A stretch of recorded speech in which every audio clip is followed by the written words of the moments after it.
make a statement directly to the court telling me anything that you think I should know before I sentence you. Your statement in allocution is voluntary. You do not have to make a statement, but if you would like to make a statement, now would be the time to do so. Pause right there. Allocution is your last shot to speak before the judge decides your fate. But here's the twist, speaking up can either save you, or bury you deeper. Would you take the mic, or stay silent and hope mercy finds you?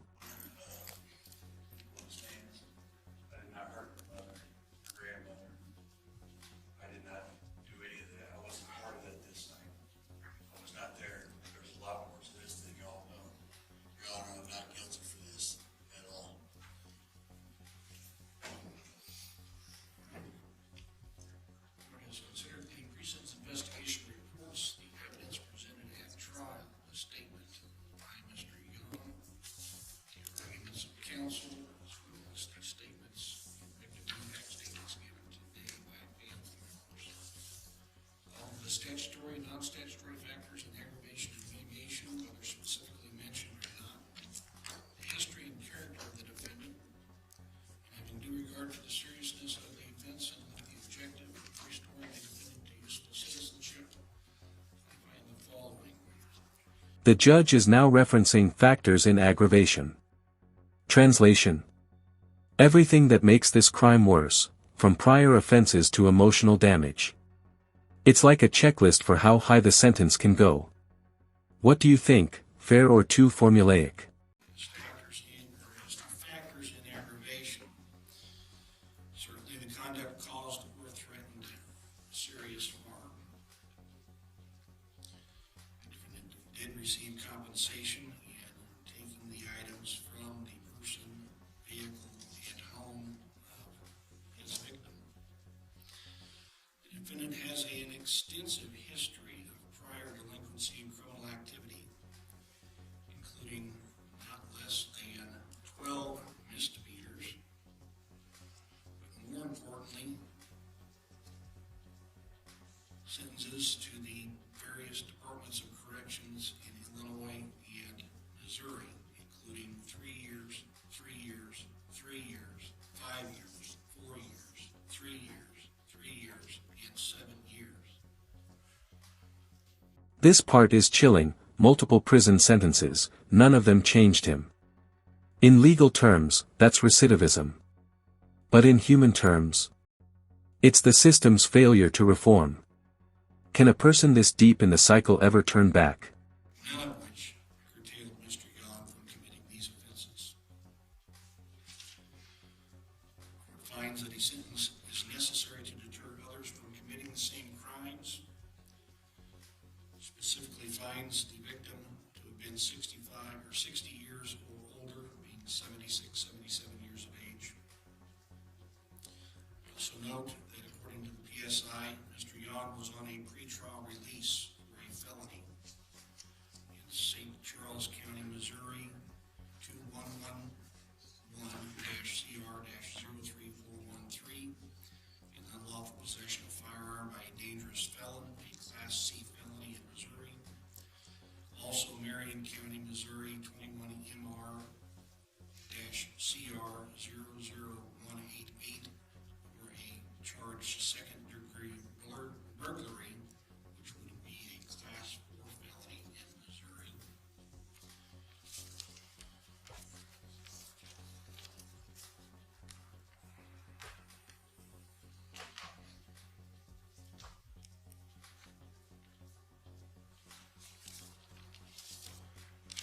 Reviewing the factors in mitigation, I'm in agreement with the state's position. I find none that apply to Mr. Yon. Again, the court is to consider the character of the offender. Wow. The judge isn't just ruling, she's condemning his character. Calling someone narcissistic from the bench. That's personal. You can feel the disgust in her words. It's no longer about the crime, it's about who he is. Mr. Yon, in my practice of law, and in all my years, you are the most reprehensible person I've had in court before me. As public defender, as state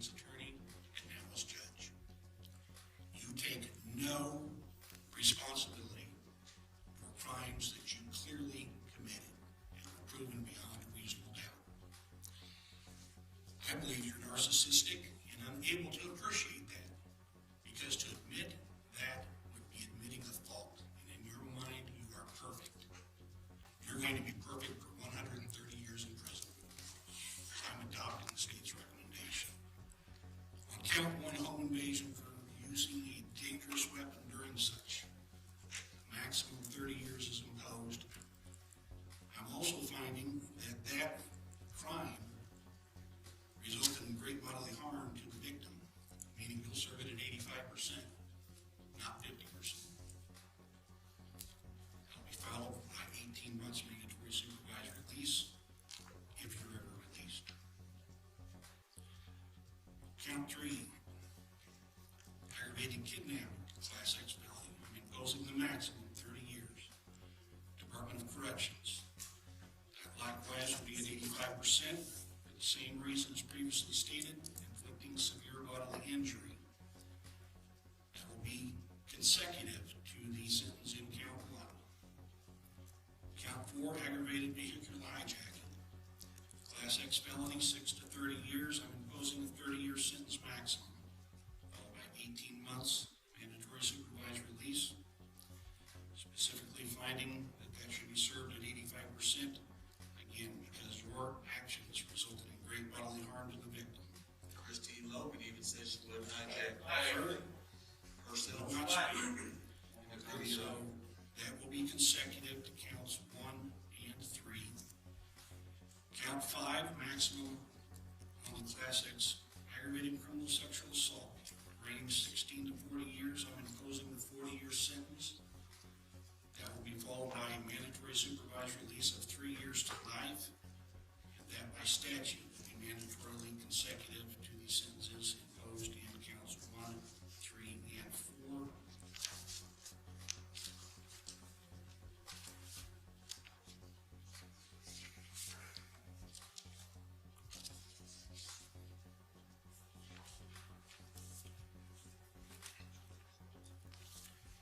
Should total the 130 years being imposed. By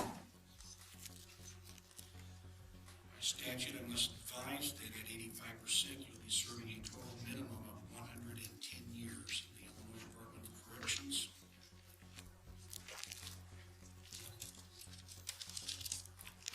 Anything else regarding sentencing, Mr.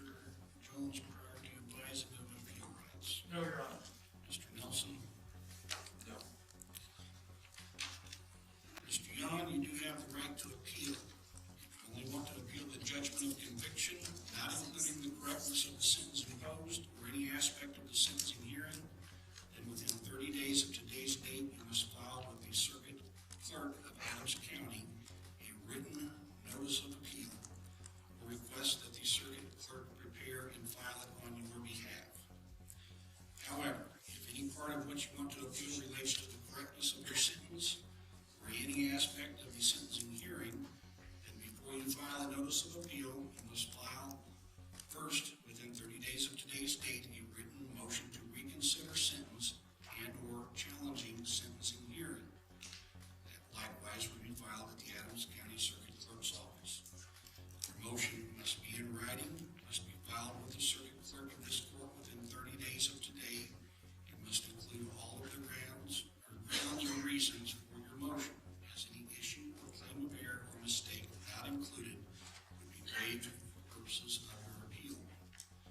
If your motion is granted, the sentence may be modified, or some other action may be taken to correct whatever the problem may be. If your motion is denied,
Now we move into the appeal rights, basically, the court's safety net.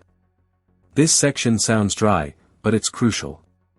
If a defendant misses this window, their shot at reducing that 130-year sentence is gone. Think of it like the fine print of justice. Unless they're being manipulated like the last one's part, you need time to do that. Mr. Your Honor, again, you're being represented by counsel at this time, and so he'll have to make all motions and arguments for you.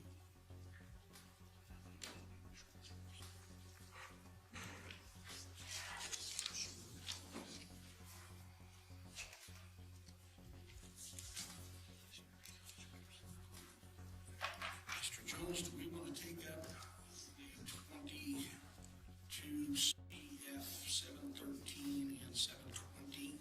Judge, based on the court sentence today, I'll have the board prepared showing those cases are dismissed.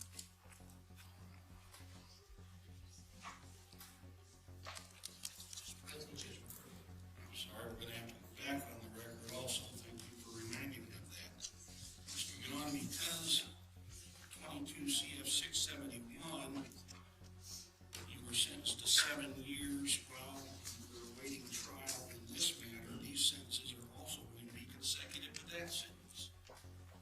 So that'll be a total of 137 you'll be serving.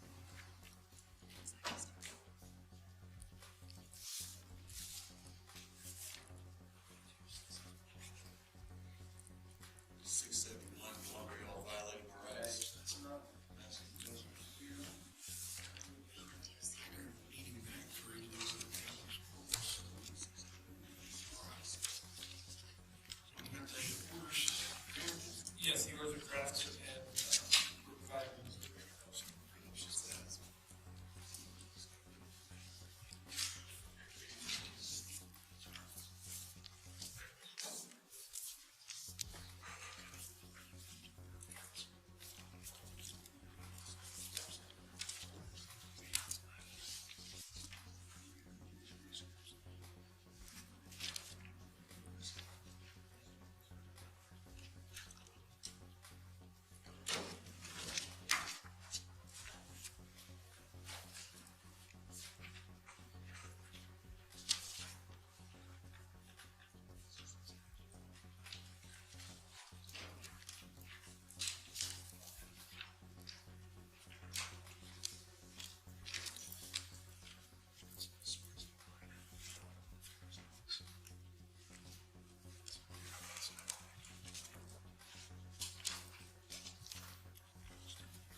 State's motion 21 CF 713, 21 CF 723 are being dismissed. That order also will be provided to you.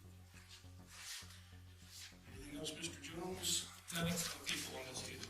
Mr. Nelson? And that's it, 137 years. Think about that. A lifetime behind bars times 2. Was justice served here, or is this punishment symbolic, a message to others who'll never even hear his name?